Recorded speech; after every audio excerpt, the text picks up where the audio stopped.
First semester exam ಮುಗಿದ್ಮೇಲೆ ನಾನು first time second semester first day ಕಾಲೇಜ್ಗೆ ಅಟೆಂಡ್ ಮಾಡಿದೆ. ಎಕ್ಸಾಮ್ ಆದ್ಮೇಲೆ ನಮಗೆ ಹಾಲಿಡೇ ಅಂತ ಯಾವುದೇ ಗ್ಯಾಪ್ ಇರಲಿಲ್ಲ. ಸೊ ಕ್ಲಾಸಲ್ಲಿ ಯಾರು ಅಷ್ಟು ಜನ ಬಂದಿರಲಿಲ್ಲ. ಇದ್ರ ಮಧ್ಯೆ ನಮಗೆ ಯೂನಿಫಾರ್ಮ್ ಕಲೆಕ್ಟ್ ಮಾಡ್ಕೋಬೇಕು ಅಂತ ಹೇಳಿದ್ರು. ಅದೇ ಟೈಮಲ್ಲಿ ನಮಗೆ ರಿಸಲ್ಟ್ ಅನೌನ್ಸ್ ಆಯಿತು. ಸೊ ಈ ಲೇಡೀಸ್ ಎಲ್ಲರೂ ಯಾರಿಗೆ ಎಷ್ಟು ಬಂದಿದೆ, ಏನೇನು ಬಂದಿದೆ ಅನ್ನೋ ಜೋಶಲ್ಲಿ ಫುಲ್ ಎನ್ಕ್ವೈರಿ ಸ್ಟಾರ್ಟ್ ಮಾಡ್ಕೊಂಡ್ರು. ಎಷ್ಟು ಏನು ಅಂತ ಕೇಳ್ಬಿಡಿ, ಆದರೆ ನಾನು ಬರ್ದಿರೋ ತಕ್ಕನಂಗೆ ನಂಗೆ ಒಳ್ಳೆ ರಿಸಲ್ಟೇ ಬಂದಿದೆ. ಸೊ ನಾನು ನನ್ನ ಫ್ರೆಂಡ್ ಆಚೆ ಹೋಗಿ ಅದೇ ಖುಷಿಗೆ ಒಂದು ವಾಟರ್ ಮೆಲನ್ ಜ್ಯೂಸ್ ಕುಡ್ಕೊಂಡು ಮತ್ತೆ ಲಂಚ್ ಎಲ್ಲ ಮುಗಿಸ್ಕೊಂಡ್ವಿ. ಲಂಚ್ ಆದ್ಮೇಲೆ ಮತ್ತೆ ನಮಗೆ ಸೆಕೆಂಡ್ ಹಾಫ್ ಕ್ಲಾಸಸ್ ಇತ್ತು. ಯಾರ್ಯಾರಿಗೆ ಇನ್ನೂ ಯೂನಿಫಾರ್ಮ್ ಸಿಕ್ಕಿರಲ್ಲ ಅವ್ರು ಮತ್ತೆ ಕಲೆಕ್ಟ್ ಮಾಡ್ಕೊಳ್ಳಿ ಅಂತೇಳಿ ಸ್ಟಾಫ್ ರೂಮ್ಗೆ ಕರೆದಿದ್ರು. ಸೊ ಅದೊಂದು ರಾಶಿ ಬಟ್ಟೆಗಳಿದ್ವು. ಅದರಲ್ಲಿ ಎಲ್ಲರ ನೇಮೋ ಬ್ಯಾಗ್ ಮೇಲೆ ಇರೋದ್ರಿಂದ ಒಂದೊಂದಾಗಿ ನೋಡಿ ನೋಡಿ ಹುಡುಕಿ ತಗೋಬೇಕಾಗಿತ್ತು. ಸೊ ಎಲ್ಲರೂ ಒಂದ್ ಕಡೆಯಿಂದ ಸರ್ಚ್ ಮಾಡಿ ನಮ್ಮ ಬ್ಯಾಗ್ಸ್ ತಗೊಂಡ್ವಿ. ಮನೆಗೆ ಹೋಗ್ಬೇಕಾದ್ರೆ ನಮಗೆ ರಿಸಲ್ಟ್ ಬಂದಿರೋ ಖುಷಿಗೆ ಎಲ್ಲರ ಜೊತೆ ಹಂಗೆ ಆರಾಮಾಗಿ ಮಾತಾಡ್ಕೊಂಡು ಟಾರ್ಚರ್ ಕೊಡ್ಕೊಂಡು ನನ್ನ ಫ್ರೆಂಡ್ ಜೊತೆ ಅವಳ ಗಾಡಿಲೇ ನಾನು ಮನೆಗೆ ರಿಟರ್ನ್ ಆದೆ.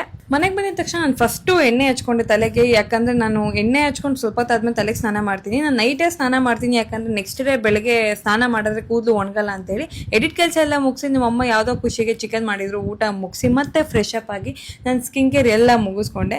ಸೊ ನಿಮ್ಗೆ ಯಾರಿಗಾದ್ರೂ MBA ರಿಸಲ್ಟ್ ಬಂದಿದ್ರೆ ಎಷ್ಟು ಬಂತು ಅಂತ ಹೇಳ್ಬಿಡಿ. ಅಟ್ಲೀಸ್ಟ್ ನಿಮ್ಗೆ ಬಂದಿರೋ ರಿಸಲ್ಟಿಂದ ನೀವು ಖುಷಿನಾ ಅನ್ನೋದನ್ನ ಕಮೆಂಟ್ ಬಾಕ್ಸಲ್ಲಿ ತಿಳಿಸಿ. ಓಕೆ, ಮತ್ತೆ ಸಿಗುವ. ಬಾಯ್.